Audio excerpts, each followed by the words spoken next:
Hello दोस्तों, स्वागत है आपका हमारे यूट्यूब चैनल के इस वीडियो में। दोस्तों आज हम बात करने वाले हैं अर्धनारीश्वर पार्ट का टॉप 10 ऑब्जेक्टिव क्वेश्चन के बारे में, जो इस बार के बिहार बोर्ड के फाइनल एग्ज़ाम के दृष्टिकोण से काफ़ी महत्वपूर्ण है। दोस्तों जैसा कि आप लोगों को मालूम है कि ये पिछले वाला एग्ज़ाम जो हुआ इसमें हमारा काफ़ी क्वेश्चंस टकराया था, जो हमने गैसिंग करके दिया था। तो अभी नया सिलेबस स्टार्ट हुआ है 2025 बिहार बोर्ड के बच्चों के लिए।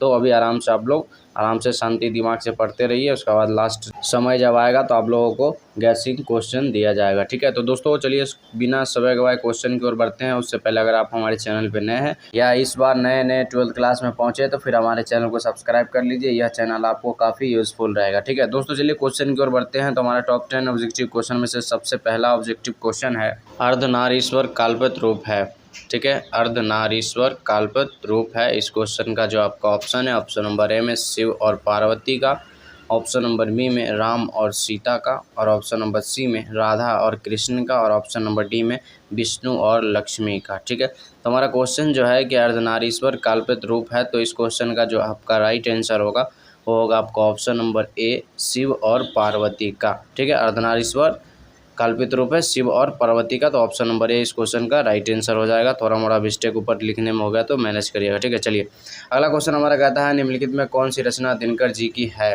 निम्नलिखित में कौन सी रचना दिनकर जी की है। तो इस क्वेश्चन का जो आपका ऑप्शन है, ऑप्शन नंबर ए में सदियों का संताप, ऑप्शन नंबर बी में परशुराम की प्रतीक्षा, और ऑप्शन नंबर सी में दरियाई घोड़ा, और ऑप्शन नंबर डी में रसातल यात्रा, ठीक है। तो हमारा क्वेश्चन जो है कि निम्नलिखित में कौन सी रचना दिनकर जी की है, तो इस क्वेश्चन का जो आपका राइट आंसर होगा आपका ऑप्शन नंबर बी परशुराम की प्रतीक्षा, ठीक है। निम्नलिखित में कौन सी रचना दिनकर जी की है, तो इस क्वेश्चन का राइट आंसर परशुराम की प्रतीक्षा, ठीक है। ऑप्शन नंबर बी हो जाएगा, एकदम याद रखिएगा। और जाने से पहले ये सारा वीडियो आप लोग देख के जाइएगा, ठीक है।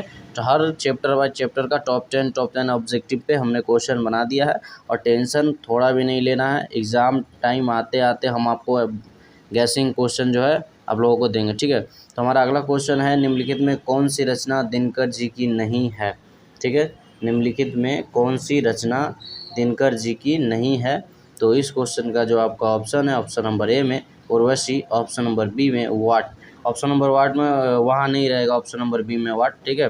तो यहाँ आपका ऑप्शन नंबर सी में हो जाएगा जूठन, और ऑप्शन नंबर डी में कुरुक्षेत्र, ठीक है। तो हमारा क्वेश्चन जो है कि निम्नलिखित में कौन सी रचना दिनकर जी की नहीं है, तो इस क्वेश्चन का जो आपका राइट आंसर होगा वो होगा आपका ऑप्शन नंबर सी जूठन।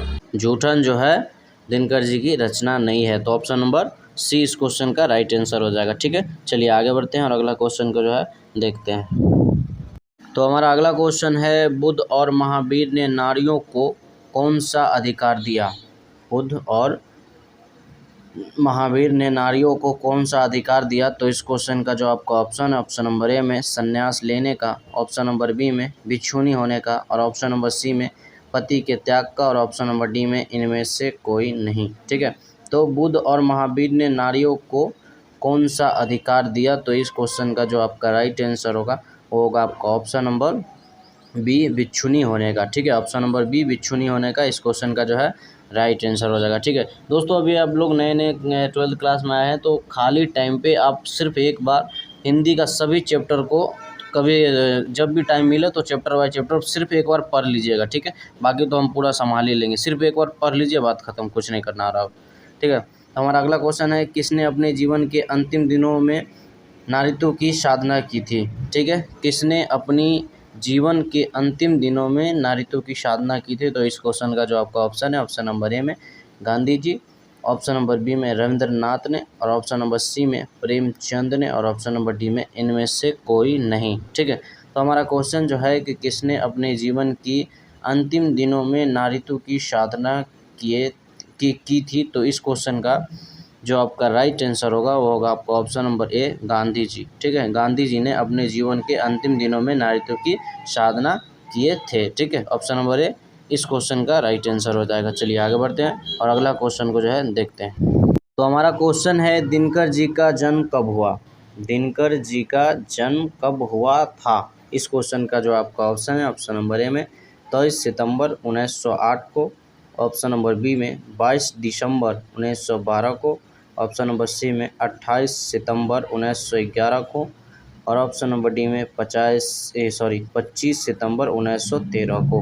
ठीक है, तो हमारा क्वेश्चन जो है कि दिनकर जी का जन्म कब हुआ था, तो इस क्वेश्चन का जो आपका राइट आंसर होगा वो होगा आपका ऑप्शन नंबर ए 23 सितंबर 1908 को। ठीक है, दिनकर जी का जन्म 23 सितंबर 1908 को हुआ था। ऑप्शन नंबर ए इस क्वेश्चन का राइट आंसर हो जाएगा। तो हमारा अगला क्वेश्चन है, संस्कृति के 4 अध्याय किसकी कृति है?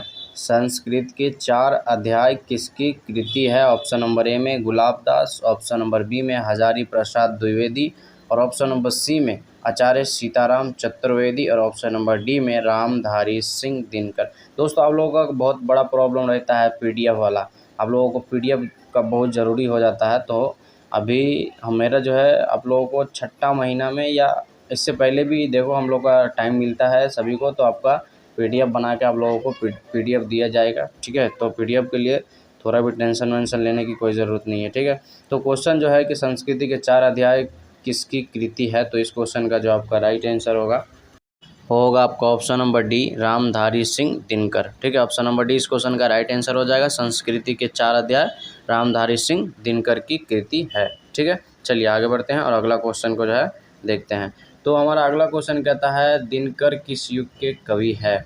दिनकर किस युग के कवि हैं? तो इस क्वेश्चन का जो आपका ऑप्शन है, ऑप्शन नंबर ए में भारतेंदु युग, ऑप्शन नंबर बी में छायावादी युग, ऑप्शन नंबर सी में छायावदोत्तर युग, और ऑप्शन नंबर डी में नव काव्यांदोलन युग। ठीक है, तो क्वेश्चन हमारा जो है कि दिनकर जी जो है किस युग के कवि थे या कवि हैं, तो इस क्वेश्चन का जो आपका राइट आंसर होगा वो होगा आपका ऑप्शन नंबर सी छायावादोत्तर युग। ठीक है, ऑप्शन नंबर सी इस क्वेश्चन का राइट आंसर हो जाएगा। चलिए आगे बढ़ते हैं। अगला क्वेश्चन कहता है, प्रेमचंद के अनुसार नारी जब पुरुष के गुण सीखती है तब क्या हो जाती है?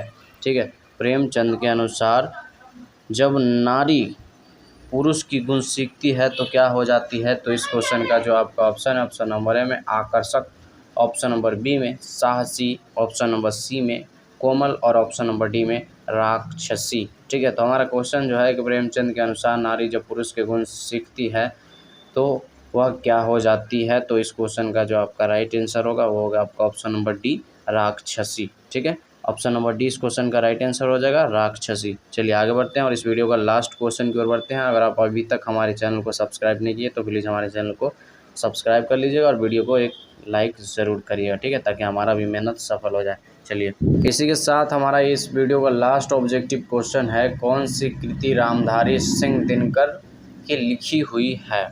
ठीक है, कौन सी कृति रामधारी सिंह दिनकर की लिखी हुई है? तो इस क्वेश्चन का जो आपका ऑप्शन होगा, ऑप्शन नंबर ए में शुद्ध कविता की खोज, ऑप्शन नंबर बी में पुनर्वा, और ऑप्शन नंबर सी में स्मृति की रेखाएं, और ऑप्शन नंबर डी में कविता के नए प्रतिमान। ठीक है, तो हमारा क्वेश्चन जो है कि कौन सी कृति रामधारी सिंह दिनकर की लिखी हुई है? तो इस क्वेश्चन का जो आपका राइट आंसर होगा वो होगा आपका ऑप्शन नंबर ए शुद्ध कविता की खोज। ठीक है, कौन सी कृति रामधारी सिंह दिनकर की लिखी हुई है? तो इस क्वेश्चन का राइट आंसर शुद्ध कविता की खोज है, और वहाँ बिहार बोर्ड में मार दीजिएगा शुद्ध कविता की खोज। ठीक है, तो हमारा टॉप 10 ऑब्जेक्टिव क्वेश्चन में से ही आएगा अगर इस चैप्टर से क्वेश्चन आना है तो। और हम अगले वीडियो में ये भी बता देंगे कि कौन सा चैप्टर से कितना नंबर का आना है और कौन सा चैप्टर से कितना ऑब्जेक्टिव क्वेश्चन आएगा। ठीक है, पूरा एकदम रट्टा मारने का ज़रूरत नहीं है, टाइम है तो